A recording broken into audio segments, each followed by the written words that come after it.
마태복음 6장 33절 34절의 말씀입니다. 그런즉 너희는 먼저 그의 나라와 그의 의를 구하라. 그리하면 이 모든 것을 너희에게 더하시리라. 그러므로 내일 일을 위하여 염려하지 마라. 내일 일은 내일이 염려할 것이요 한날의 괴로움은 그날로 족하니라. 우리 하나님은 영원히 하나님이십니다. 예수는 그리스도이십니다. 이사야 53장 5절 말씀에 보면 주님께서 찔리신 것은 우리의 허물 때문이고 상하신 것은 죄악 때문이라. 징계를 받은 것은 우리가 평화를 누리게 하려고, 그리고 채찍에 맞으신 것은 우리로 하여금 나음을 얻게 하려고 하신 것이다 라고 했습니다. 고린도서 6장 2절 말씀 보면 보라 지금 은혜 받을 만한 때고 보라 지금이 구원의 날이로다 했어요. 과거나 미래가 아니라 사실 지금이다. 지금이 곧 미래가 될 것이고 미래는 곧 우리의 지금이 될 것이다 라는 말입니다.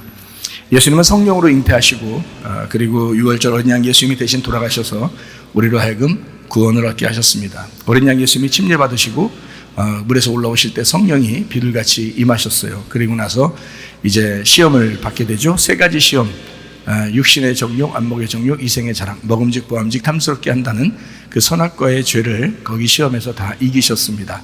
그래서 우리는 더 이상 사실 뭐 시험에 들었네, 뭐 시험을 내가 어떻게 이겨, 우리가 이기는 게 아니라 이미 이기신 예수님을 붙들고 살으라고 하는 거죠. 그러고 난 다음에 이제 3년 반 동안 아버지의 일을 충실히 하셨습니다. 그래서 천국 복음을 전파하시고 십자가 못 박혀 돌아가심으로써 우리의 모든 사망까지도 다 담당하셨습니다. 우리는 이 사실들을 마음에 믿고 의에 이루고 입으로 시인하여 구원받는다라고 했습니다. 사람이 거듭나야 된다라고 할 때는 물과 성령으로 거듭나야 된다. 거듭난다는 말은 하늘로서 다시 태어난다는 말입니다. 땅의 유전과 전통에서 벗어나서 하늘의 사람으로 다시 태어나 그렇게 살아가는 것을 거듭났다, 구원받았다라고 말씀하는 겁니다. 아직도 여러분이 땅의 것에 매여 있다면 여러분은 이제 거듭난 게 아니죠. 말씀을 듣고 있는 거죠. 그냥 말씀을 들었으면 여러분이 거듭나셔야 합니다.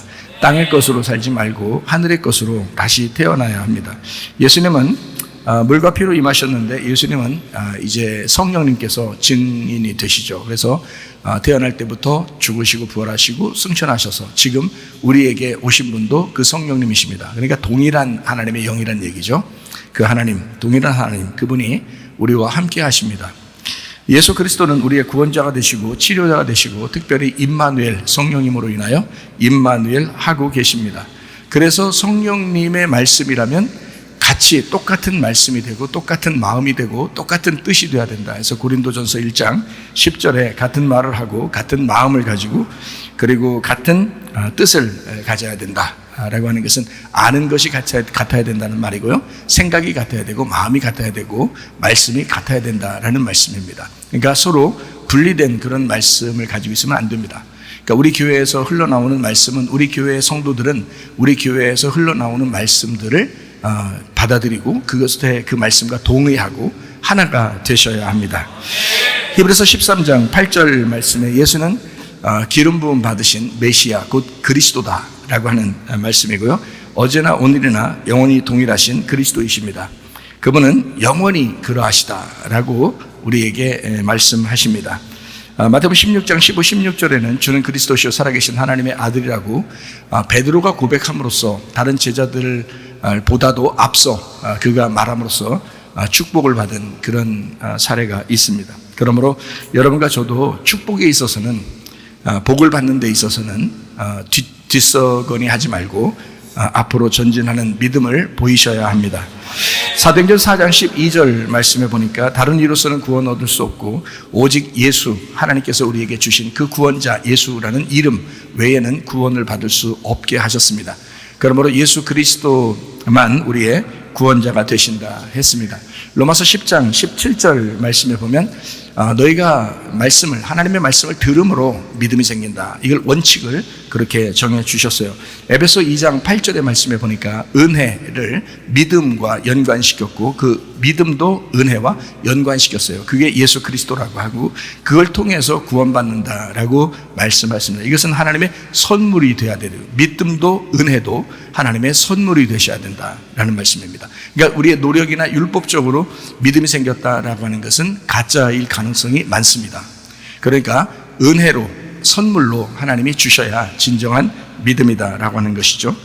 히브리서 11장 1절 말씀 보니까 믿음은 바라는 것들의 실상으로 나타나신 예수 그리스도, 보이지 않는 증거로 나타나신 예수 그리스도. 근데 그 예수 그리스도가 증거죠. 그러니까 증거인데 그분이 지금 예전에 이제 있었잖아요. 이 땅에 오셨잖아요. 그러니까 그것을 옛날 오셨던 그 예수님을 어디서 찾으러 가야 돼 이렇게 하는 게 아니고 지금 그리고 앞으로 계신, 지금도 계시고 앞으로도 영원하신 그 예수가 그리스도이신 그분을 우리가 마음속에 받아들이시면 됩니다. 그렇게 히브리서 11장 1절을 보면 되고요. 히브리서 11장 6절 말씀 보니까 믿음이 없이 하나님을 기쁘시게 못한다. 믿음 아니고서는 예수 그리스도라는 믿음 아니고서는 하나님 안에서 기뻐할 수가 없다라는 말씀입니다. 히브리서 11장 39절의 말씀에 보니까 믿음으로 말미암아 사람들이 증거를 받았는데 약속된 것을 받지 못했다. 이 말은 이것이 이 믿음이라는 앞으로의 그 약속, 이것을 아직 받지 못했었다. 그 구약의 사람들은. 그러나 믿음의 약속을 초대교회에 있는 주님의 제자들이 받았고 그것도 이제 우리에게는 증거가 됐습니다. 우리에겐 증거가 됐는데 지금 우리에게는 이제 믿음의 약속이 있는 거죠. 우리의 믿음의 약속을 통해서 초대교회의 제자들이 완성이 되는 거고, 초대교회의 그 제자들이 구약 성경에 이제 믿음을 가진 사람들에게 믿음의 확증, 그러니까 완성을 주는 것입니다. 예, 그래서 믿음과 그 확증, 증거하는 그것은 바로 약속이라는 믿음이 우리에게 있어야 완성이 온전하게 되는 것이다 라고 하는 것을 여러분과 제가 공부를 했습니다. 야고보서 1장 6절 말씀 보니까 의심하지 말고, 조금 더 의심하지 말고 믿음으로 구하라 이렇게 말씀했습니다. 구할 때 우리가 의심하면서 안 될 거야 라고 하면서 구하는 건 아니죠. 믿음을 가지고 의심 없이 구하라는 거예요. 예, 그리고 그것이 그대로 이룰 줄 믿고 그대로 있어 보라는 거예요. 그럼 그것이 평안을 여러분에게 줄 것입니다. 베드로전서 1장 9절의 말씀 보니까 믿음의 결론이 뭐냐? 영혼의 구원입니다. 결국 여러분과 저는 이 땅에서 영원히 사는 게 아니라 하늘나라의 영혼에 살 것이고요. 그리고 이 땅에서도 영혼이 평안하고 영혼이 천국을 가져야 영혼에 대한 평안이 여러분에게 있고 영혼이 하나님과 연결된 천국이 있어야 그게 진짜 믿음이죠. 우리 마음은 불안한데 뭐 돈이 생기고 무슨 뭐 좋은 일만 생기고 그런다고 해서 이게 되는 게 아니잖아요. 예, 그러니까 마음이 하나님 안에서 마음이 천국이 돼야 되고 마음이 평안해야 된다. 이것이 우선이고 그 영혼에 대한 너의 삶이 그 구원받는 진짜 너의 삶이 완전하게 구원받는 것이 믿음의 결론이다 라고 하는 그 믿음의 완성이다라는 것이죠. 그러니까 믿음의 완성까지 여러분과 제가 믿음으로 승리하시기를 바랍니다. 요한일서 5장 4절 말씀 보니까 그 믿음의 승리도 우리가 승리하는 게 아니고 결국 예수님이라고 하는 그 믿음, 그 예수님이 승리하시는 우리가 가지고 있는 그 믿음이 승리하게 만든다라고 하는 것입니다. 그러므로 여러분과 제가 믿는다고 잘 믿었다라고 해서 승리한다 이런 의미가 아니라 예수님이라고 하는 그 승리의 믿음, 그것이 승리하시게 한다라고 하는 것입니다. 그러니까 결국에는 예수라는 믿음을 확실하게 알고 믿어야 됩니다. 그것이 여러분에게 승리를 가져오게 된다라는 말이죠. 마태복음 6장 33, 34절의 말씀이요. 먼저 그의 나라와 그의 의를 구하라 했을 때 먼저 구하라는 얘기는 믿음으로 구하라는 얘기예요. 그래서 앞서 먼저 그것을 해라. 믿음으로 해라. 예, 뒤에 있는 것은 증거가 아무리 많아도 사실이 아무리 많았어도 실상이 아무리 많았어도 믿음은 앞에 있는 거니까 먼저 그걸 한번 구해봐라 이런 얘기죠. 뒤에 있는 것을 구하지 말라는 의미가 아니라 구할 수 있는데 앞에 있는 것을 먼저 한번 구해봐라 라는 얘기가 그 앞에 있는 게 뭐냐 봤더니 그의 나라예요. 그의 나라 통치, 하나님의 통치, 하나님의 다스림, 하나님의 왕권, 그 주님의 왕권, 그것을 먼저 믿어봐라. 그것을 먼저 구해봐라 이거죠. 하나님의 그 힘의 원천, 하나님의 힘의 기초, 그것을 너가 먼저 구해야 된다. 그의 의를 또 구하라라는 말은 너의 그 오름이 아니라 하나님의 오름. 그 하나님 너가 보면서 네가 알고서 진행하던 그런 게 아니라 하나님의 알므로 하나님이 보는 것으로 한번 같이 보아라. 그런 의를 한번 구해봐라. 그러니까 하나님을 제대로 알면 그러면 모든 것을 너에게 더해 줄 것이다 라는 말이에요. 사실 저는 그렇게 살고 있습니다. 제가 하나님만 붙들고 이것이 이 땅에서 있는 것들이 이루어지든 이루어지지 않든 내가 하나님 붙들고 가야 되겠다라고 하면 뒤에 있는 것들이 이루어지더라는 거예요. 모든 것이 더해지더라는 거예요. 그러니까 하나님을 먼저 구하는 거죠. 이것이 이루어지든 이루어지지 않든 하나님을 구하라는 거예요. 지난번에 제가 눈 아파서 그랬다고 했죠. 눈 아파서 하나님, 이것이 나서도 하나님께 영광이고 안 나서도 하나님께 영광인 것은 내가 하나님에게 은혜를 충분히 받았습니다. 그러니까 이것이 눈이 나서도 나 하나님을 찬양할 거고, 이게 안 나서도 주님을 찬양할 것입니다. 그렇게 예배할 거예요. 왜냐하면 눈 한쪽 안 보이니까 눈 한쪽을 감고서 내가 할 거니까, 눈 한쪽 감고서 내가 할 거니까 뭐 괜찮아요. 저는 그래도 주님을 찬양하겠습니다 라고 했거든요. 근데 예배 드리기 전에 이제 우리 집사람이 기도해주고, 그리고 저는 이제 그때부터 눈이 떠지기 시작해서 예배 때는 눈을 뜨고 예배를 드렸단 말이에요. 그러니까 저는 기도를 어떻게 했다고요? 하나님의 알므로, 하나님이 보이는 것으로 내가 같이 보겠습니다. 하나님의 믿음으로 내가 살겠습니다. 이제 그런 의미죠. 그러니까 뒤에 있는 것을 먼저 내가 구한 게 아니라 앞에 있는 것을 먼저 구했단 말이에요. 믿음을 먼저 구한 거죠. 그러므로 우리가 뒤에 있는 것을 구하지 말라는 의미는 아니라는 거죠. 뒤에 있는 거 구할 수 있습니다. 떡도 구하고 생선도 구하고 우리가 바라는 것들이 있잖아요. 뭐 치료하는 것도 구하고 가정의 문제도 해결해 달라고 구하고 돈이 없으면 돈도 구하고 다 구하라는 거예요. 그렇지만 먼저 구할 게 있다는 거예요. 먼저 생각해야 하는 게 있다는 거예요. 그게 뭐냐면 하나님의 나라와 하나님의 의를 먼저 한번 구해봐라. 다른 거 다 구할 수 있다. 그러나 먼저 한번 그걸 구해봐라 라고 하는 거죠. 그래서 누가복음 11장 10절부터 13절에 구하라 찾으라 두드려라 했을 때 하나님은 성령을 주시겠다라고 말씀을 하셨죠. 그래서 성령을 구하라, 하나님을 찾아라, 기도하고 염려 근심하지 말아라, 뭐 이런 말이죠. 떡을 구하지 말라고 하는 게 아니라 떡을 구할 수 있지만 더 좋은 것을 준비하신 하나님, 그것을 구해봐라, 이제 이런 의미가 되겠습니다. 그러므로 떡도 주시겠죠. 떡도 주시겠는데 만약에 떡을 주시지 않는다고 해서 하나님을 실망한다? 그건 좀 이상한다는 거죠. 왜냐하면 하나님을 믿고 먼저 구하는 것이 먼저였잖아요. 그걸 먼저였으면 떡이 뒤에 있든 없든 내가 하나님을 찾았어야 되잖아요. 그죠? 하나님을 더 먼저 구했어야 되잖아요. 그런데 떡을 안 주시면 막 실망해가지고 앞에 있는 하나님까지도 막 내려버리고 이러면 안 되잖아요. 그럼 이상하잖아. 그럼 내가 구한 목적이 뭐예요? 떡 때문에 하나님을 이용해 먹었다는 얘기예요. 그러면 안 된다는 것입니다. 그건 믿음이 아니라는 거예요. 그죠? 그러면 그 떡을 구하지 않고 주님을 구하는, 성령님을 먼저 구하는 그 믿음에 힘이 없는 사람이 있잖아요. 너무 아파서, 또는 가정의 문제가 너무 심각하게 와가지고 자기가 막 괴로워가지고 도저히 막 하나님만 구하기는 막 진짜 그러면 뭐 안 될 것 같은 거예요. 그리고 이거 하나님이 이렇게 이거 문제 좀 해결해 주세요 하면 그거 막 정말 땀을 뻘뻘 흘리면서 막 기도하면 그게 될 것 같은 거예요. 그렇게 하면 될 것 같은 거예요. 막 근데 앞에 있는 거 하나님만 구하면 그거 뒤에 거 안 되면 어떡하지 막 걱정이 막 되는 거예요. 그래서 하나님만을 붙들고 싶은데 그게 잘 안 되는 믿음, 그게 잘 안 되는 힘이 없는 그 믿음, 그럴 때는 하나님 앞에 그 힘을 달라고 기도해야 됩니다. 하나님, 내가 이것만 붙들고 싶은데 이게 잘 안 돼요. 하나님, 이 힘을 주세요. 이 믿음만 붙들고도 내가 살아갈 수 있는 힘을 주세요. 반드시 여러분에게 응답이 올 줄로 믿습니다. 하나님의 평강이라고 하는 것은 반드시 하나님이 주고 싶어 하는 거기 때문에, 그러기 때문에 하나님은 이걸 주신다. 예를 들어서 예수님 부활하시고 난 다음에요, 예수님 부활하시고 이제 제자들한테 찾아왔어요. 뭘 줬어요? 너희에게 뭐가 있을지어다? 평강이 있을지어다 그랬습니다. 그게 에이레네입니다. 구약엔 샬롬이고요. 그런데 이 에이레네가 뭐라고요? 그냥 뭐 마음이 평안하고 이런 걸 얘기했다 했어요. 결합이라는 얘기를 했어요. 결합했다, 연합했다, 하나가 되었다, 이 말이거든요. 자, 너희에게 내가 영으로 하나가 되었다. 내가 이제 너희들과 결합이 되었다. 내가 너희들과 이제 떨어지지 않을 거야. 이렇게 말씀하시는 거거든요. 그게, 자, 그 사람들이 그때부터 막 전도하기 시작하고 막 기도하고 성령 충만받고 막 전도하기 시작했습니다. 자, 다 어떻게 됐죠?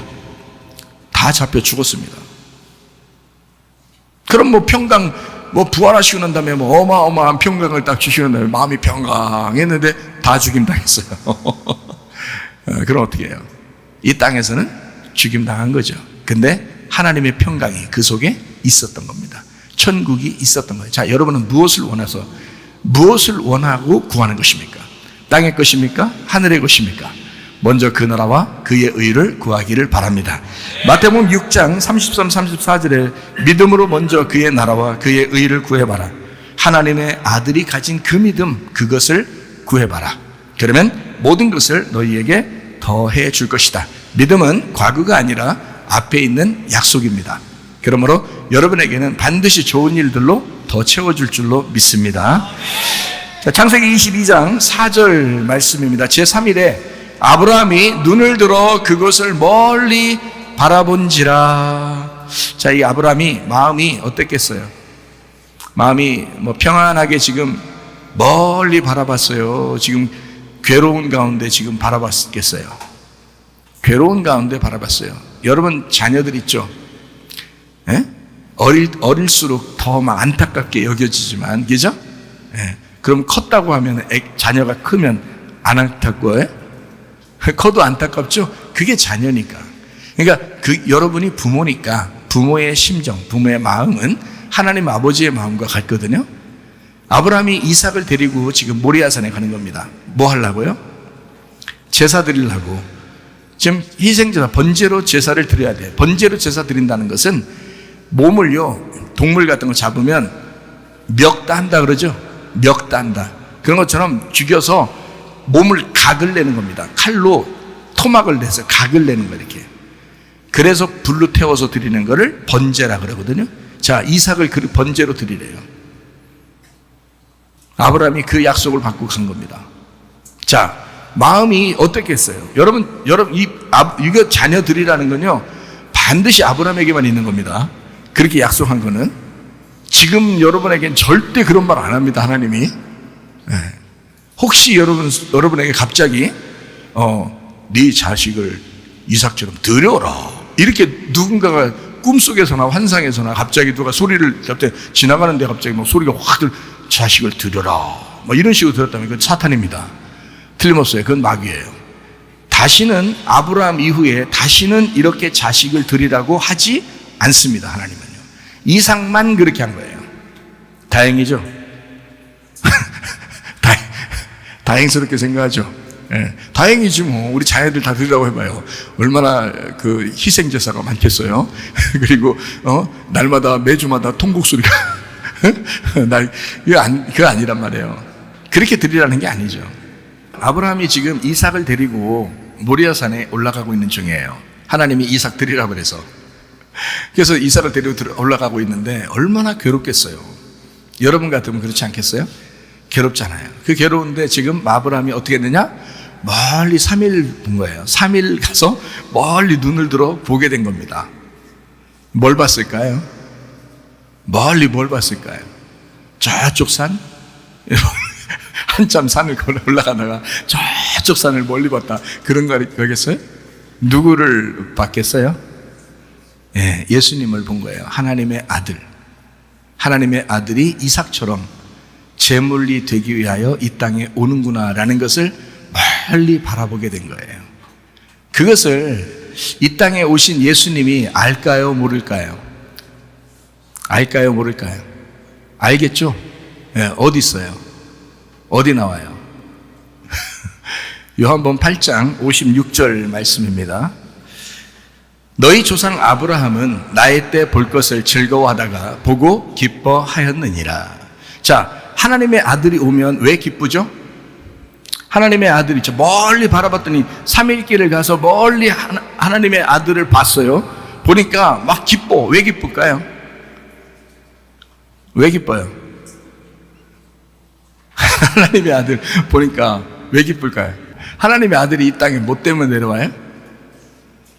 이 땅에 우리 죄를 용서하기 위해서 죽으러 오시는 거죠. 그 죽으러 오시는 예수님을 본 거예요. 응? 보니까 막 기뻐. 왜 기뻐요? 예수님, 하나님의 아들이 이 땅에 와서 죽으시면 자기 아들이 살까 못 살까? 자기 아들이 살잖아요. 하나님의 아들이 죽으면 자기 아들이 살 거를 믿은 거예요. 멀리 본 거야. 아, 하나님의 아들이 온다는 거구나. 그러면 저 아들이 와서 죽는다면 내 아들을 살릴까? 못 살릴까? 살릴까? 이거를 믿은 겁니다.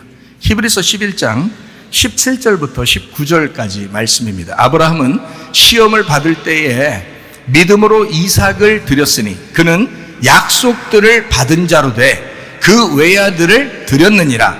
그에게 이미 말씀하시기를 네 자손이라 칭할 자는 이삭으로 말미암으리라 하셨으니 그가 하나님이 능히 이삭을 죽은 자 가운데서 다시 살리실 줄로 생각한지라 비유컨대 그를 죽은 자 가운데서 도로 받은 것이니라. 이걸 믿었단 말이에요. 믿음은 선한 것입니다. 하나님의 약속이라는 믿음은 반드시 선하게 찾아옵니다. 하나님이 악하게 해주시는 하나님이 아니시란 말이에요. 그러니까 아브라함은 믿고 드린 겁니다. 이 아들을 죽여도 반드시 부활시킬 것이다 라고 하는 것을 믿었습니다. 그러니까 자신 있죠. 3일길 가서 자신 있는 겁니다. 하나님의 아들을 멀리 바라봤어요. 그 구원자 하나님의 아들을 자기 자손으로 내려오겠다고 하는 그 약속의 말씀을 믿었습니다. 자, 그래 놓고 이제 이삭을 내가 죽여도 반드시 부활시킬 것이다. 그래야 자기 자손이 이어져 내려가다가 자기 자손으로 예수 그리스도가 나올 거니까.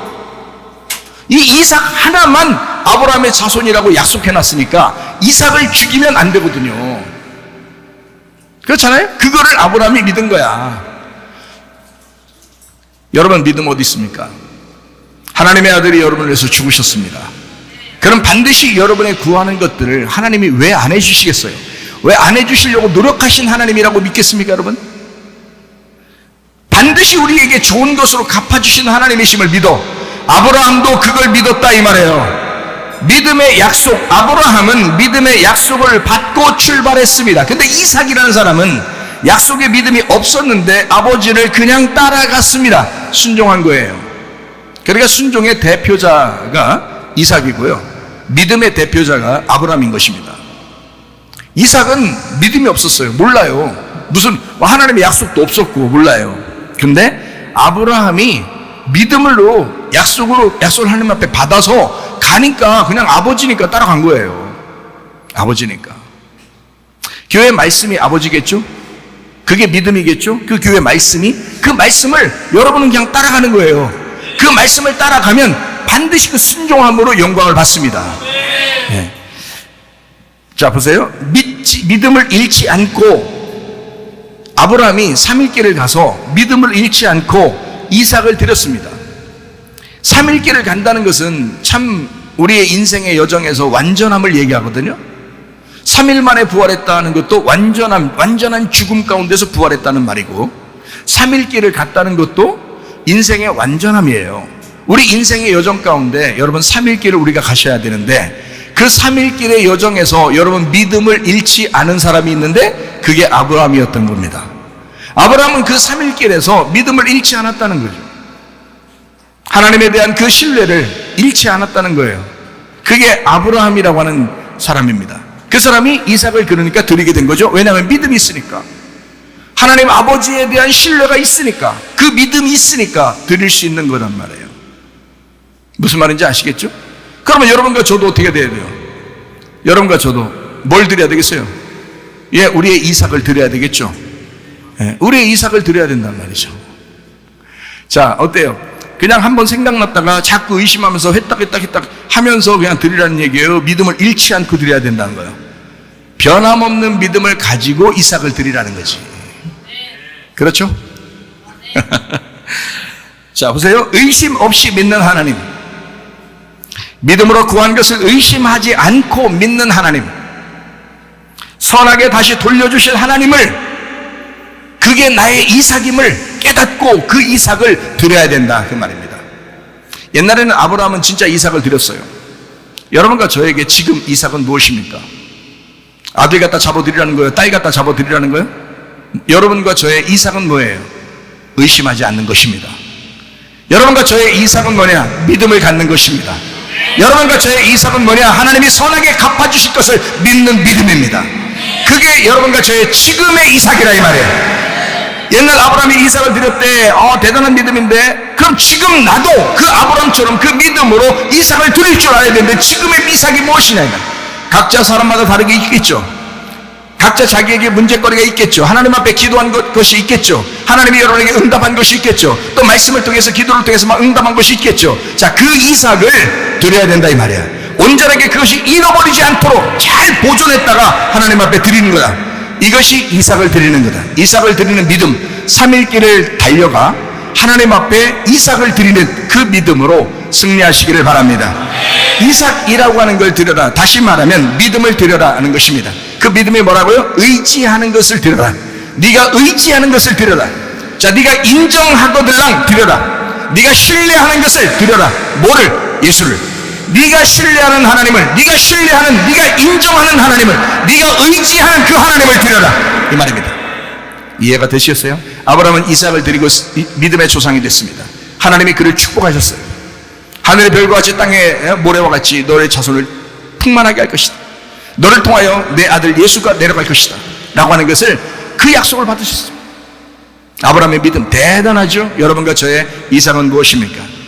우리의 믿음을, 하나님을 인정하는 그 의지함을, 그 신뢰를, 하나님 변함없이 의심하지 않고 갖는 그 마음을 하나님 앞에 드리시기를 바랍니다. 의심 없이 하나님을 신뢰하고 인정하고 의지하시기를 바랍니다. 선하게 다시 돌려주실 하나님을 믿으시기를 바랍니다. 믿음의 3일길을 드리시기를 바랍니다. 믿음의 3일길을 다 가요. 누구나. 내 아내 아브라함은 이스마엘을 죽이고 이삭을 부활시켰습니다. 아브라함 자신도 그 안에 두 아들이 있었어요. 하나는 이스마엘이요, 하나는 이삭이었습니다. 자기가 지금 데리고 올라가는 그 이삭은 부활하는 예수예요. 부활하는 이삭. 그러니까 이 아들은 반드시 죽지 않을 것이다 라고 하는 것을 그는 알고 있었습니다. 다시 말하면 이삭을 데리고 모리아산에 올라가기 전에 이미 이스마엘은, 첫 번째 아들이라는 이스마엘은 쫓아냈어요. 하나님이 쫓아내라고 했어요. 쫓아내라고 하니까 다 나가서 거름뱅이 되고 다 굶어 죽었더라 이렇게 돼 있습니까? 아니에요. 그의 자손들, 이스마엘의 자손들은 번성했습니다. 오히려 이 땅에 물질적인 축복을 더 많이 받았습니다. 에서와 야곱이 있다면 에서가 더 물질적인 축복 많이 받았어요. 야곱은 고생하다가 나중에 이스라엘 돼서 왔어요. 이스라엘 되는 것도 허리 환도뼈 부러지고 그리고서 받은 거예요. 네. 이삭과 이스마엘에서 이스마엘은 엄청난 축복을 받았어요. 그리고 이삭은 영적인 축복을 받았습니다. 이삭을 통하여 하나님의 아들이 나오는 거죠. 근데 그 이스마엘이라고 하는 사람을, 자기 아들을 다른 사람은 잊어버려도 자기는 못 잊는다는 거죠. 왜냐면 자기는 첫째 아들이잖아. 이스마엘이 첫째 아들인데 쫓아냈어요. 여러분 같으면 그렇게 하겠냐고요. 하나님이 쫓아내. 그러니까 또 쫓아내요, 아브라함이. 그리고 성경에 또 기록해놨어요. 그러면 여러분, 아들 둘이면 하나를 다 쫓아내야 되나요? 축복받으려면? 하나님이 안 시킨다겠죠, 그런 거? 다시는 그런 거 안 시킨다죠. 아브라함에게만 시키는 거예요. 아브라함에게만. 말씀을 이루려고 아브라함에게만, 그 샘플로 아브라함에게만 주어진 거예요. 여러분에게 그런 거 절대 주어지지 않습니다. 그러니까 혹여나 오늘 설교를 듣는 사람 중에 장자가 있다면 너무 외로워하지 마시기 바라요. 너무 하나님에 대해서 오해하지 마시기 바라요. 또 차자가 있다면 자기만 굉장히 우월감을 갖지 말기를 바랍니다. 장자가 차자고 차자가 장자입니다. 성경에서 이스마엘이 이삭이고 이삭이 이스마엘인 거예요. 그러니까 하나님이 이삭을 드려라 라고 하는 것은 이삭을 죽여라 라고 할 때는 이스마엘을 죽여라 라는 말이에요. 네 아브라함 마음속에 있는 이스마엘을 먼저 죽여라. 그러면 내가 이삭으로 부활시키겠다는 말입니다. 그러니까 이삭을, 먼저 올라가는 이삭은 이스마엘이고 살아서 내려오는 이삭은 부활하신 예수님 이삭을 말하는 거예요. 무슨 말인지 알겠죠? 아브라함 속에 있는 이스마엘과 이삭이라고 하는 내 안에 이스마엘을 죽이고 내 안에 이삭을 부활시키는 겁니다. 아브라함도 똑같아요. 그걸 믿음이라고 그러는 거예요. 여러분 속에 죽여야 할 것이 있죠. 말씀으로 여러분 속에 죽여야 할 것은 죽이고 살려야 할 것은 살리기를 바랍니다. 그게 여러분의 믿음이란 말이에요. 되나 안 되나 자기 믿음이 없으니까 맨 땅의 것만 구하고, 그리고 안 내주면 막 화내고 이러면 안 된단 말이에요. 우리 속에, 내 속에 나를 죽이고 예수 그리스도를 부활시켜야죠. 그게 진짜 믿음이지. 다시 말하면 내 안에 이스마엘을 드려야 된다. 비웃고 조롱하고, 이삭은 이삭이지만 이름이 두 가지가 있어요. 하나는 비웃는 웃음, 하나는 진짜 웃음이란 말이에요. 그러니까 비웃는 웃음, 조롱하는 웃음, 그런 웃음을, 그런 이삭을, 그런 이스마엘을 드려라 이거야, 하나님 앞에. 그리고 내 안에 이삭, 진짜 기쁨, 진짜 즐거움, 진짜 웃음을 부활시켜라. 여러분 속에 가짜 웃음 있습니까? 그러면 진짜 웃음으로 바뀌기를 바랍니다. 그게 여러분에게 믿음이 되셔야 되는 거예요. 하나님은 좋은 것으로 갚아주시는 하나님이십니다. 자, 우리 속에 골리앗과 다윗이 있습니다. 그러면 자, 골리앗과 다윗 중에서 누가 죽어야 돼요? 잘못하면 또 다윗 죽입니다. 큰일 나. 안 돼. 누구 죽여야 돼요? 우리 속에? 네, 골리앗을 죽여야 돼요. 우리 속에 골리앗을 죽이고 누굴 살려야 돼요? 다윗을 살려야 되는 것입니다. 그렇죠? 자, 골리앗이 누구예요? 나예요. 골리앗이 나야. 다윗을 살려야 돼. 예수님을 살려야 돼. 내 속에서. 자, 이게 이제 성경에 이렇게 두 가지씩 나누어진 거죠. 내 속에 이스마엘을 죽이고 이삭을 살려야 된다. 내 속에 에서를 죽이고 야곱을 살려야 된다. 이 말이고요. 내 속에 형을 죽이고 동생을 살려야 된다. 내 속에 99마리 양을 죽이고 한 마리 양을 살려야 된다. 아니, 죽이라니까 또 진짜 죽인다 이런 의미가 아니고 99마리는 항상 부족한 거예요. 부족한 것을 죽이고 완전함을 택해야 된다 이 말이거든요. 자, 하나의 어린 양, 하나의 양은 완전함이에요. 여러분, 이런 말이 있죠. 성경에 하루가 1000년 같고 1000년이 하루 같다 이 말 있죠. 하나는 천이에요. 천이 하나인 거고. 이게 히브리 언어로 보면 이게 이해가 되는 건데 히브리 언어를 잘 모르면 이게 숫자를 잘 파악을 못 하거든요. 어떻게 하나가 천이야? 또 천이 하나야 왜? 이렇게 하는데 그 성경에 있는 사람들은 그게 다 이해가는 말이에요. 저도 이해하겠는데 성경에 있는 사람들이 오죽 이해를 못했겠어요? 다 이해하지 더. 저도 이해가 되는데. 그러니까 하나는 천이야. 천이 하나고 하나가 10이고 10이 100이고 100이 천이에요. 그래서 하나, 10, 100, 1000 이게 다 하나인 거예요.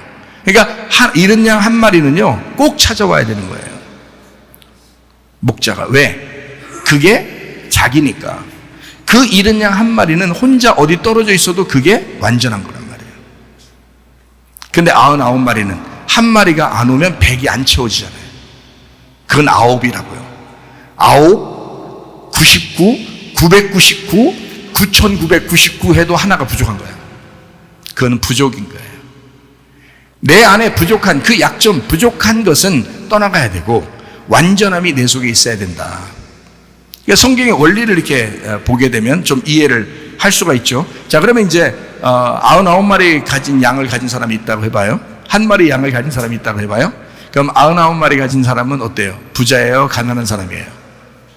부자죠. 그 부자 99마리 가지고 있다니까? 부자라니까요. 그러면 한 마리 양을 가진 사람은 부자예요? 가난한 사람이에요? 가난한 사람이죠. 그게 거지 나사로예요. 그게 거지 나사로.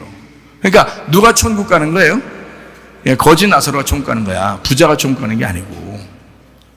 예, 그러니까 내 속에도, 우리 속에도 심령이 부유한 사람이 있고 심령이 가난한 사람이 있겠죠. 그러면 내 속에 심령이 부유한 사람은 죽어야 되겠고 내 속에 심령이 가난한 사람은 천국을 이루어야 되겠죠. 예, 그러니까 심령이 부유한 사람이냐 심령이 가난한 사람이냐, 너는 부자냐 너는 가난한 거지 나사로냐. 예, 심령이 가난한 사람들이 되셔야 합니다. 그러므로 한 마리 양이 되셔야 된다. 그 잃은 양 한 마리, 하나님은 반드시 당신이 잃은 양 한 마리라고 그러면 하나님은 반드시 당신을 찾아올 것이다. 이해가 되시겠어요? 그러니까 내 속에 진짜 하나님 앞에 기도하셔요. 내 속에 나를 죽여달라고. 그리고 나는 예수 한 분으로 내가 살고 싶다고. 나는 죄인이라고. 나는 잃은 양이라고. 나는 주님만 필요하다고. 나는 주님 한 분으로 만족한다고. 나를 위해 이 땅에 잃은 양으로 오신 예수 그리스도를 나는 믿는다고. 그 예수 그리스도만 나에게 필요하다고. 그렇게 기도하시라고요. 그럼 반드시 이루어질 줄로 믿습니다. 바로 그것입니다. 그러므로 우리의 속에 가인과 아벨이 있다면 가인은 살인자가 되는 거고요. 아벨은 예배드리고 죽는 것입니다. 그리고 셋으로 부활하는 것입니다. 네, 그렇게 됩니다. 그러니까 하나님은 이 두 개를 다 이렇게 나누어 가지고 하나는 선악과 하나는 생명나무로 이루어 놨어요. 성경이. 자, 이제 요 성경을 좀 아시겠어요? 성경을 조금만 더 설명을 해드리고 같이 말씀을 이어나가도록 하겠습니다. 마태복음 5장 43절 44절의 말씀입니다. 또 내 이웃을 사랑하고 내 원수를 미워하라 하였다는 것을 너희가 들었지만 나는 너희에게 이르노니 너희 원수를 사랑하며 너희를 박해하는 자를 위하여 기도하라 라고 되어 있습니다. 거기 원수가 누구예요? 원수가 누구예요? 다시 한번 또 원수가 누군지 한번 볼까요? 마태복음 10장 36절 말씀입니다. 사람의 원수가 자기 집안 식구리라. 어떻게 할래요? 어떻게 해요? 자, 원수가 누구냐면 나예요, 나. 이웃이 누구냐면 예수님입니다. 자, 원수인 나. 여러분, 집안 식구가 옆에 이렇게 자기를 자기 되게 하는, 만들어주는, 나를 나 되게 만들어주는 환경이에요. 자기 식구들이. 그러니까 한마디로 말하면 식구들도 누구예요? 나인 거야. 자기 식구들이 바로 나인 거예요. 무슨 말인지 알겠어요? 자기 식구들은 자기의 가까이서 나를 나 되게 만들어주는 사람들이란 말이에요. 그래서 가족들이 나인 거야. 나의 환경이면서 바로 나를 의미하는 겁니다. 우리의 이웃은 예수님을 의미하는 거죠. 그래서 선한 목자 예수님, 그리고 선한 사마리아인, 이렇게 오신 분도 진정한 이웃이 되셨다, 이런 말씀하시죠. 그죠? 네, 그러니까 진정한 이웃은 예수님을 말하는 거예요. 그리고 원수는 나를 의미합니다. 자, 우리 이제 성경을 한번 보면, 이게 여기 가만히 사람의 원수가 자기 집안 식구래요. 그러면 원수를 미워하라겠어요? 미워하지 말라고 돼 있어요. 원수, 우리 마태복음 5장 43절 44절에 보니까 어떻게 했어요? 원수를 어떻게 사랑하라고 그랬죠? 네, 그리고 박해하는 자를 위해서 어떻게 하라고요? 네, 기도해 주라고 그러잖아요. 네, 그러니까 원수도 사랑하라. 다시 말하면 원수를 미워하라는 게 아니에요. 원수를 사랑하라 그런 거예요. 그죠? 원래 성경에, 구약 성경에는 어떻게 해요? 원수를 미워하게 돼 있죠. 예, 원수를 그대로 갚아주게 돼 있습니다. 그걸 율법이라고 그러거든요. 그러면 신약 성경에 예수님은 뭐라고 가르치는 거냐면 원수도 사랑해줘라 그런 거예요. 왜 사랑해줘라 했을까요? 왜 사랑해줘라 그랬을까요? 내가 원수니까 네가 너를 사랑해야지. 생각해봐요. 네가 너를 미워하면 너 학대할 거 아니야. 너 몸을 갖다가 막 학대하고 그러면 되겠어? 안 되죠. 네 몸을 함부로 하면 안 되죠. 자기 몸 함부로 해서 병나면 안 됩니다. 자기 몸 함부로 해가지고 막 이 세상 떠나고 그러면 안 됩니다. 원수도 사랑하라 했잖아. 그 원수가 누구냐면 나야. 너가 너를 사랑해야지. 원수도 사랑해줘라. 자, 우리가 이제 좀 더 얘기해요. 자, 그러면은 원수를 미워하라는 게 아니고 원수도 사랑하라. 그래서 그러면 내가 원수고, 그러면 내가 원수면 누구의 원수인 거예요? 내가 원수면 누구의 원수인 거예요? 예? 내가 원수인데 누구의 원수가 된 거예요? 하나님의 원수가 된 거죠. 선악과 먹고 난 다음에 하나님의 원수가 되었죠. 그래서 에덴 동산 쫓겨났잖아요. 원수 안 됐으면 에덴 동산에 같이 살았어야지. 그렇죠? 근데 선악과를 먹고 하나님과 원수가 됐기 때문에 하나님이 우리를 쫓아냈죠. 그래서 영원히 원수된 우리를 화해시키시는 예수 그리스도로 말미암아 우리를 하나님과 화목하게 하셨다. 그게 예수 그리스도라 했죠. 로마서 나오는 기죠. 그러니까 예수님은 우리를 하나님하고 화목시키려고 오신 분이란 말이에요. 그렇죠? 그러기 전에 어떻게 됐기 때문에 너희가 원수 되었던 너희를 이렇게 했잖아요. 그죠?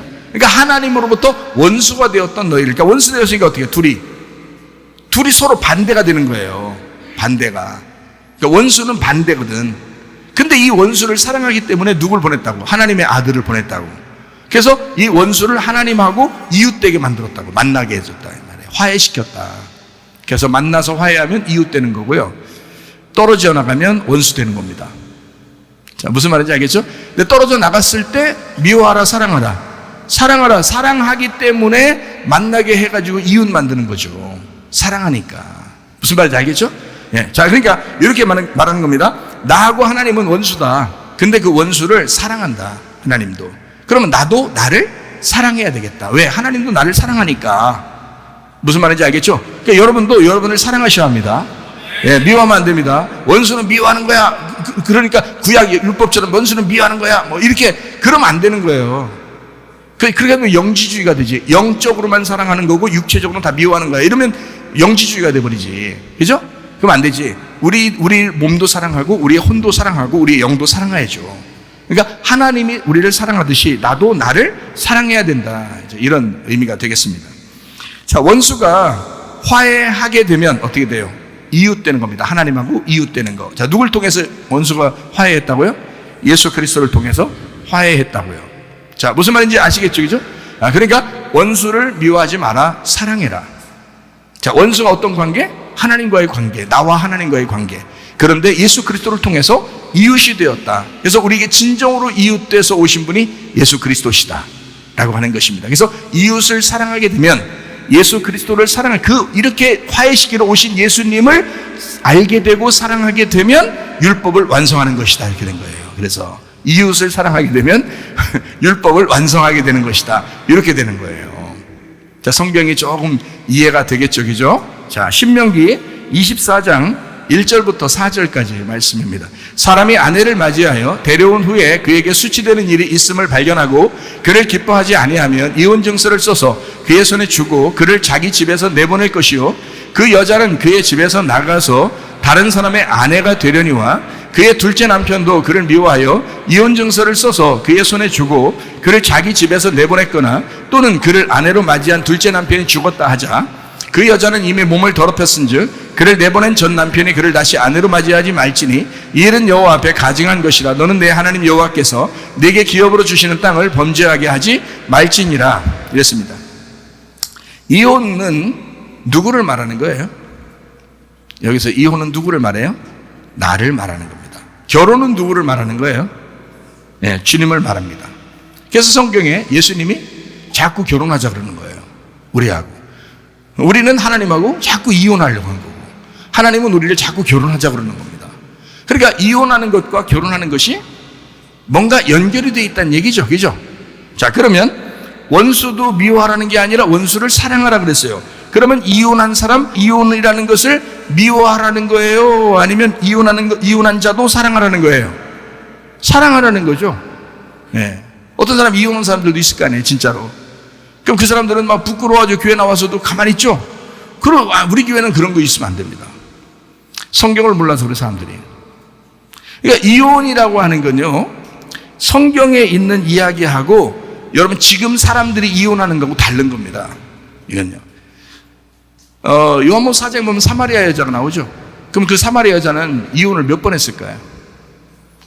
이혼 몇 번 했어요? 5번. 그리고 한 번 더 하려고 그랬어요. 5번 하고 이미. 그리고 6번째 그 남편이 있는데, 집에 있는데 그것도 마음에 안 들어. 그래서 그거하고도 헤어지려고 준비하고 나왔는데 우물가에서, 세상의 우물가에서 주님을 만난 거야. 예수님 만나서 딱 만나니까 너무 멋져. 남자가 세상에 이런 상남자가 없어. 너무 멋져. 그래서 집에 가면 내가 6번째 남편을 헤어지리라 결심을 했겠죠. 그러니까 이 여자가 5번 이혼한 사람이고 6번째도 이혼하려고 나온 사람이에요. 그런데 예수님이 그 여자에게 너 이혼했다고, 이 싸가지 없다고 그런 얘기 했어요, 안 했어요? 그렇게 얘기 안 해줘. 네? 그러면 우리나라에서는 세계적으로 이혼을 그 정도까지 하는 사람이 몇 명 되겠어요? 거의 없어요. 그런 여자도 싸가지 없다고 안 하는데, 한 번이나 2번 정도 한 사람 가지고 하나님이 내 이놈, 너는 지옥행이야 무조건, 이렇게 하겠습니까? 여러분 잘 생각하세요. 성경이 적어도 그런 이 땅에서 이혼하는 이런 얘기들을 쓰려고 한 것이느냐 하는 얘기야. 신명기 24장에 나와 있는 이 얘기는 이혼과 결혼에 대한 이야기예요. 이게 반드시 필요하기 때문에 쓴 것입니다. 여러분, 이거 이렇게 많이 이해하는 사람 많지 않을 겁니다. 여기서 말하는, 그래서 이혼한 사람도 사랑해라, 미워하지 말고. 왜냐면 네가 이혼이야. 네 자신이 너하고 하나님하고 원래 원수였어. 이혼했다 이 말이야. 그 원수라는 관계를 다른 말로 이혼했다라고 말한 거예요. 이혼했다. 자, 그러면 그 원수가 화해하면 이웃된다 그랬잖아요. 그러면 어떻게 되면 이혼 증서가 다시 결혼 증서가 돼야 되겠죠.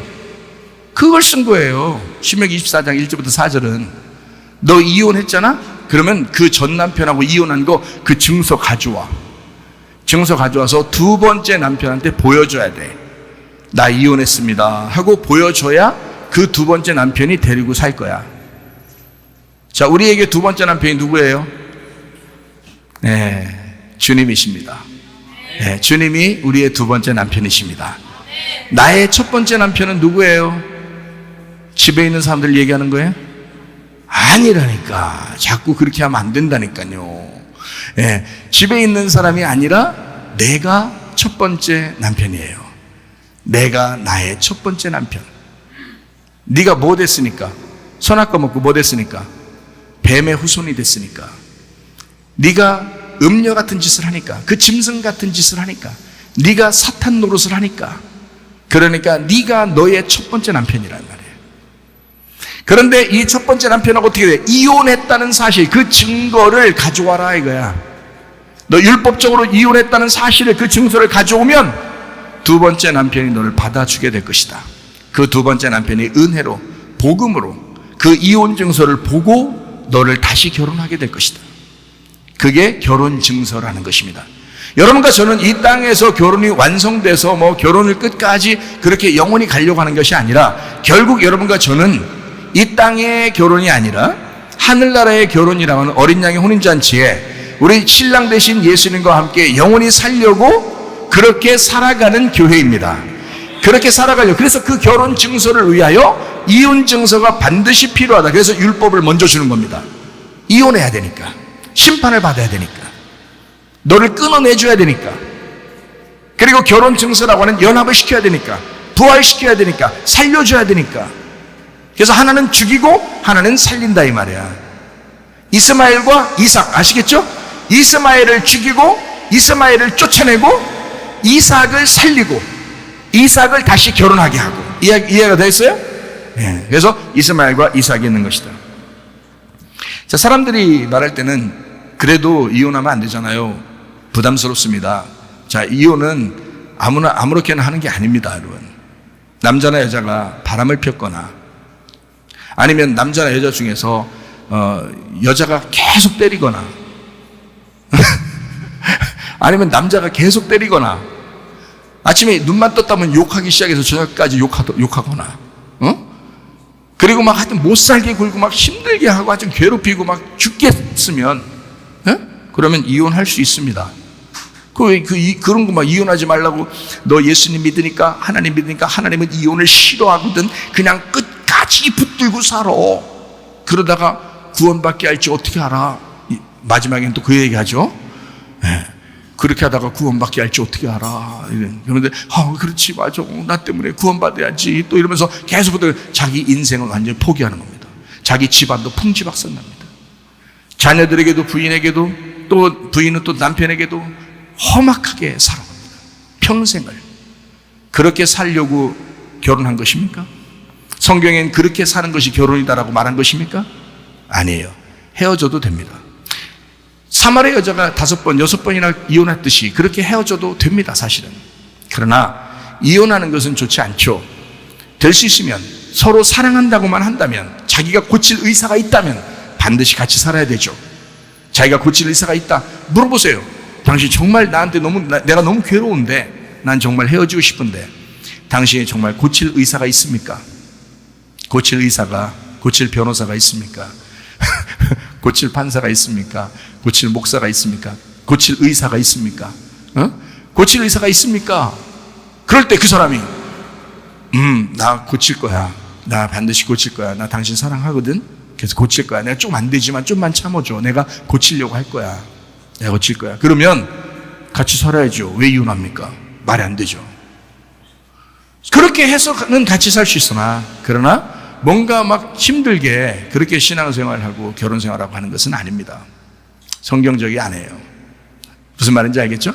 자, 그래서 어쨌든 이혼하는 거 싫어한다는 의미가 성경에서는 뭐 때문에 이렇게 되어 있냐면, 말라기서 때문에 그렇게 되어 있어요. 말라기서 2장 13절부터 16절까지 말씀 때문에 사람들이 이혼을 못하는 것입니다. 그렇다고 해서 제가 이렇게 얘기했다고 해서 여러분 꼭 이혼을 내가 시키려고 하는 얘기는 아닙니다. 그 얘기가 아니라 이혼하지 말아야죠. 분명히 어떻게 할 때 이혼하지 말아야 된다고요? 둘 다 사랑할 때, 그리고 둘 다 고칠 의사를 데리고 있을 때, 그 고칠 의사가 있을 때, 그때 같이 살아주라는 거죠. 같이 살아주는 거죠. 그러나 그럴 의사가 없어요. 그럴 간호사도 없고, 그러면은 그 사람은 헤어져 줘야죠. 그 사람의 행복을 위해서. 결혼은 자기의 행복을 위해서 한 것이 아닙니다. 상대방의 행복을 위해서 결혼한 것입니다. 제가 왜 우리 집사람에게 100% 순종하고 100% 내가 다 해준다고 얘기하는 줄 아십니까? 나를 위해서 결혼한 게 아니니까.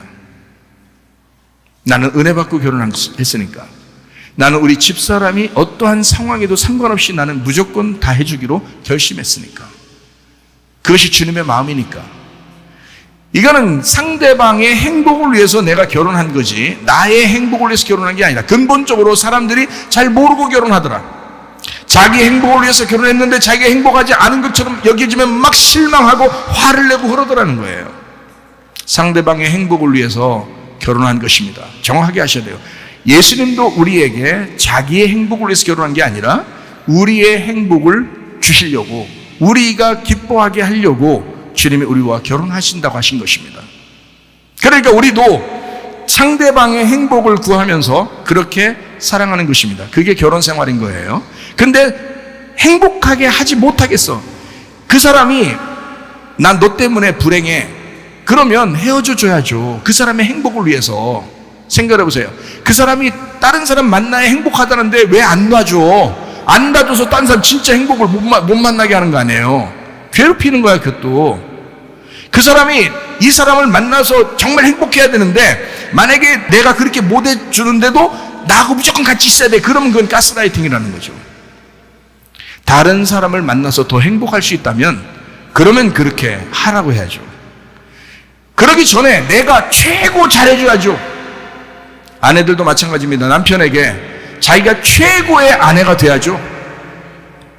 그렇게 하고 난 다음에 그의 행복을 물어보라는 얘기예요. 당신 정말 행복하냐? 나 때문에. 물어보라는 거예요. 아니다. 나 너 때문에 죽겠다. 그러면 헤어져줘야 되는 거예요. 그 사람의 행복을 찾도록 만들어줘야죠. 그게 진짜 결혼인 거고 그게 진짜 사랑인 거지. 생각을 해보시라고요. 왜 자기 욕심만 붙냐고. 자기 욕심 때문에 결혼하면 어느 날 깨집니다. 근데 우리 교회는 그래도 이렇게 말씀을, 결혼에 대한 이야기를 너무 정확하게 얘기를 해주니까 행복한 신혼부부 생활들이 너무 많아요. 너무 좋아요. 행복합니다. 제가 볼 때도 행복하고 자기들도 행복하게 사니까 너무 좀 기뻐요. 너무 감사하고 말씀대로 살려고 하니까 너무 기쁘다고요. 이런 생활 유지하시기를 바랍니다. 이게 끝까지, 그 행복이 끝까지 가야 된다. 자, 보세요. 이혼 증서가 결혼 증서가 돼야 된다 그랬죠? 근데 사람들은 이혼하지 말라고 그래요. 왜 그러냐면 말라기서 2장 13절부터 16절까지 때문입니다.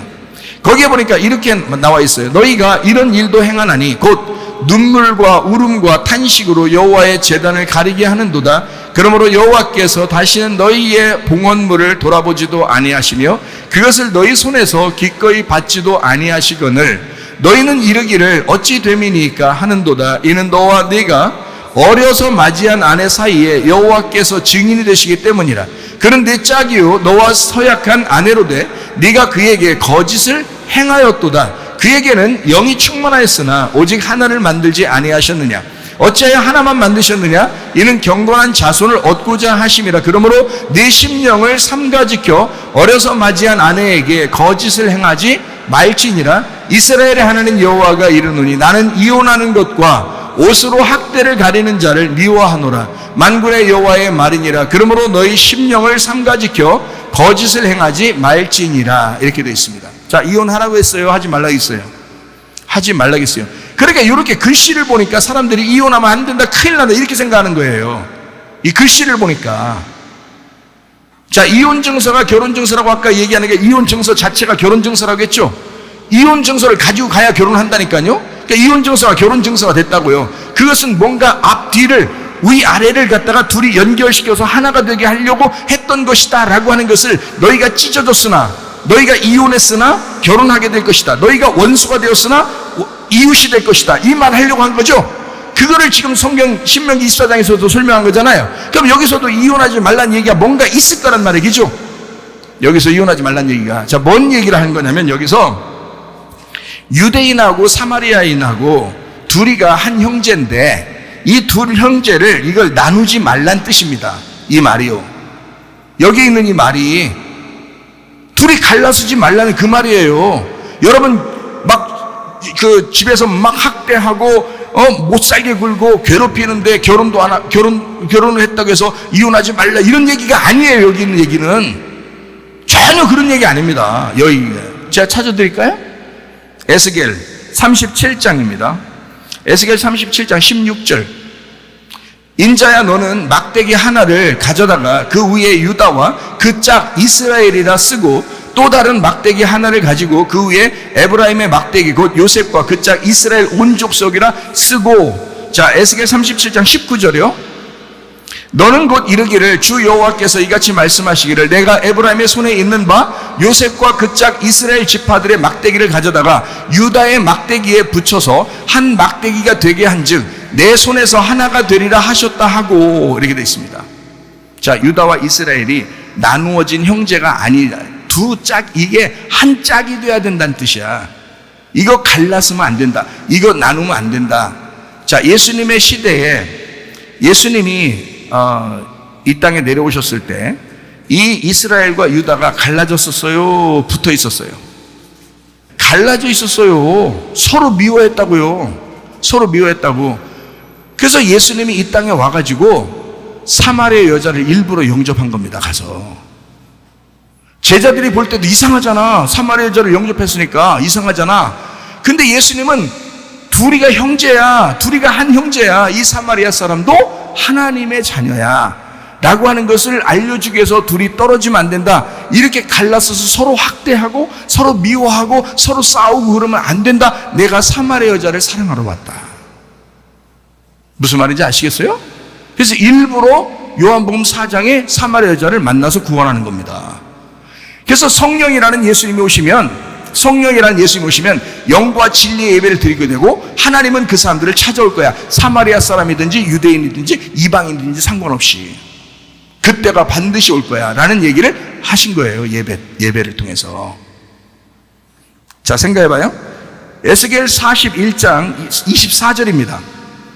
문마다 각기 두 문짝 곧 접는 두 문짝이 있어 이 문에 두 짝이요 저 문에 두 짝이며 라고 되어 있습니다.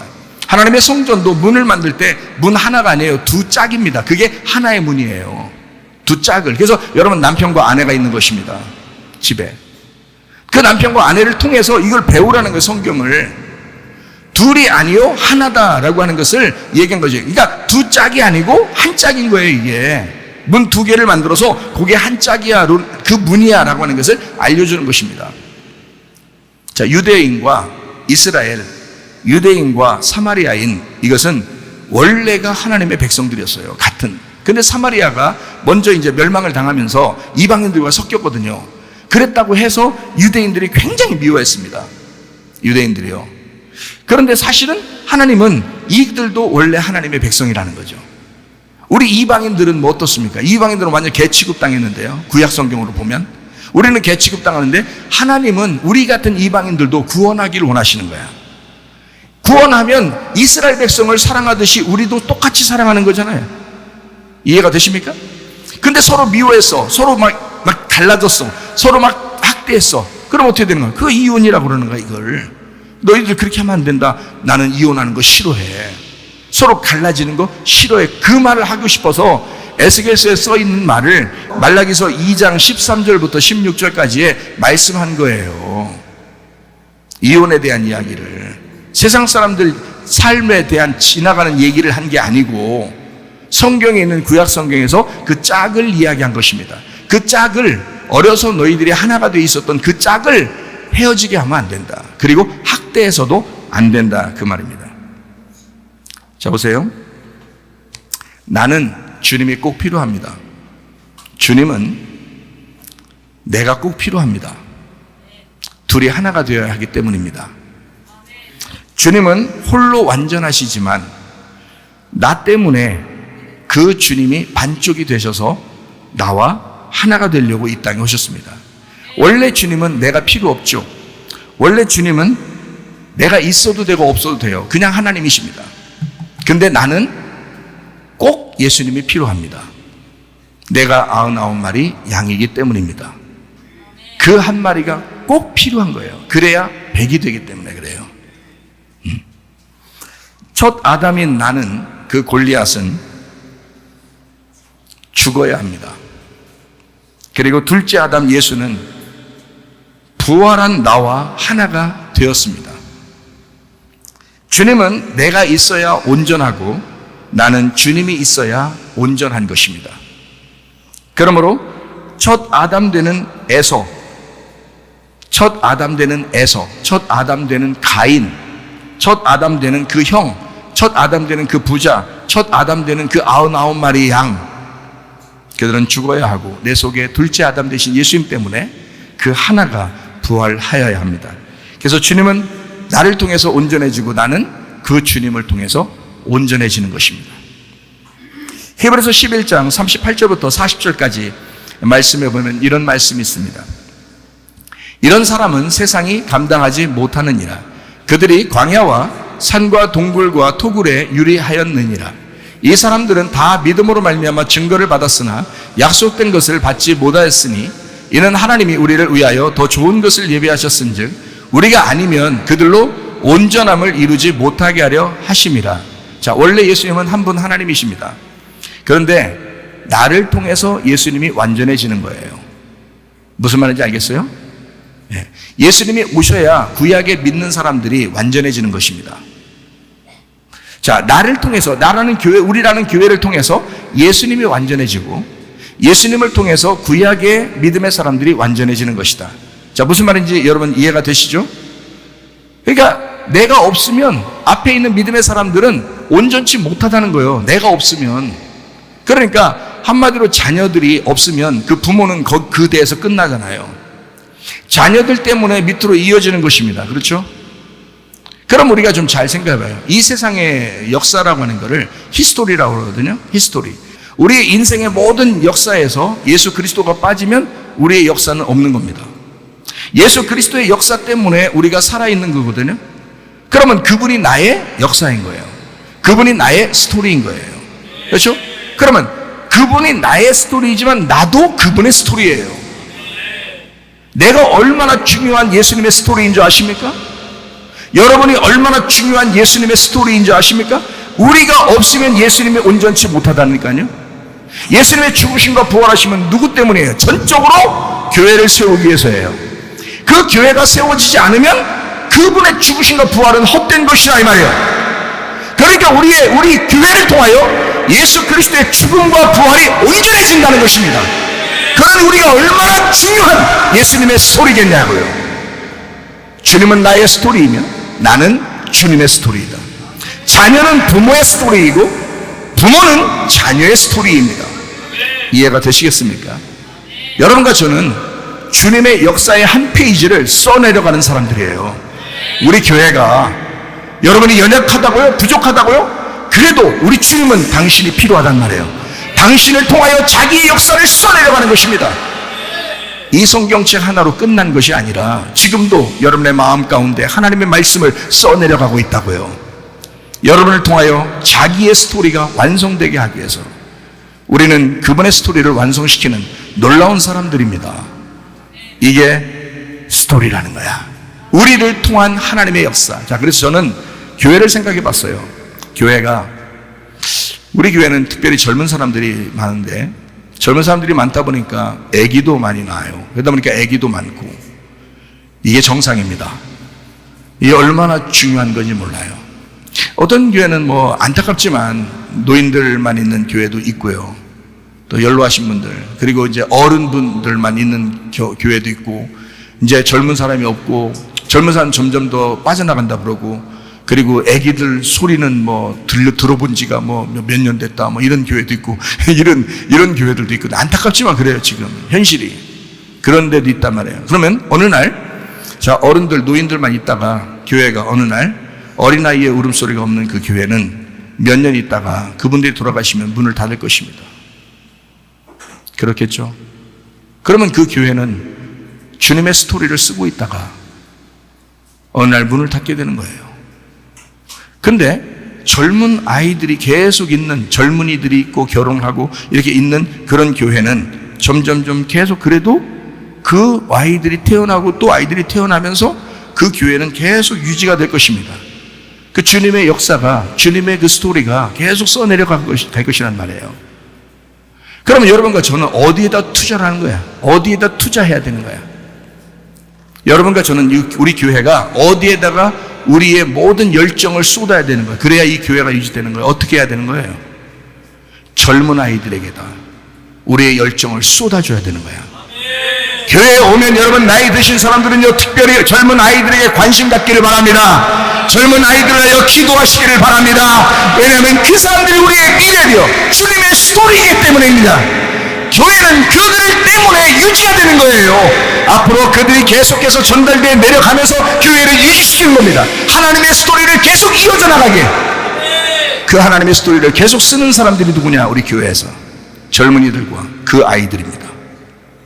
그들에게 우리의 모든 열정을 쏟아서 그들을 후원하고 그들을 지원하고 그들을 적극적으로 지지해주고 기도해줘야 되는 것입니다. 그렇지 않으면 교회는 희망이 없습니다. 주님의 스토리를 쓰고 싶어도 그 주님의 미래가 없는 거예요. 주님의 믿음이 없는 거예요. 주님의 약속이 없는 거예요. 왜냐하면 쓰고 싶어도 그 아이들이 없으니까, 그 밑에 이어져 내려가는 그 생명력이 없으니까. 그러면 당신 때에서 끝나는, 당신이 생명이 없음을 증명한 것이라 이 말이야. 그러나 우리 교회는 젊은이들이 많습니다. 그 아래 젊은이들이 또 젊은이들을 낳고 또 젊은이들 또 젊은이들을 낳아서 그 생명력이 계속 이어지는 그런 교회가 되시기를 바랍니다. 우리의 믿음으로 살아가는 것이 아니라 주님의 믿음으로 살아가는 젊은이들, 한 세대를 살고 끝나는 사람들이 아니라 그들이 지원하여 그 젊은이들을 세우는 교회, 그런 교회가 되어야 합니다. 갈라디아서 2장 20절 말씀, 내가 그리스도와 함께 십자가에 못 박혔나니 그런즉 이제 내가 사는 것이 아니오 오직 내 안에 그리스도께서 사시는 것이라. 이제 내가 육체 가운데 사는 것은 나를 사랑하사 나를 위하여 자기 자신을 버리신 하나님의 아들의 믿음으로 사는 것이라. 그 하나님의 아들의 믿음, 내 믿음이 아니라 주님의 믿음으로 사는 것이다. 너는 죽었다. 네가 죽고 예수가 부활해야 한다. 네가 죽지 않았기 때문에 너만 위해 달라고 하는 것이다. 징징거리는 것이다. 너는 어린 아이들을 위하여, 젊은이들을 위하여, 앞으로의 미래를 위하여, 주님의 그 스토리를 위하여 네가 희생해라. 네가 그 역사를 쓰도록 해라. 그리고 그 후손들이, 그 자녀들이 우리 교회에서 하나님의 스토리를 쓰도록 해라. 그들이 하나님의 역사가 되도록 해라. 그들이 하나님의 사람이 되도록 해라. 그렇게 교회가 유지되는, 하나님이 그렇게 사랑하는 우리 교회가 되셔야 합니다. 먼저 그 나라와 그의 의를 구하다가 주님 만나시기를 바랍니다. 기도하겠습니다. 우리 하나님 아버지, 사랑과 은혜를 감사합니다.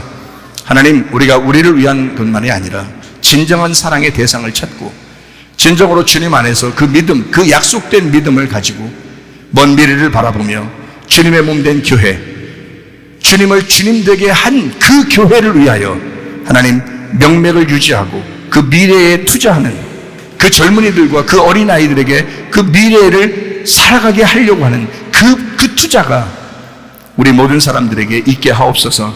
우리 교회로 하여금 하나님 생명력이 넘쳐나게 도와주시고 평생 하나님 믿음의 약속으로 살다가 주님 만나게 하옵소서. 예수님 귀하신 이름 받들어 기도 올리옵나이다. 아멘.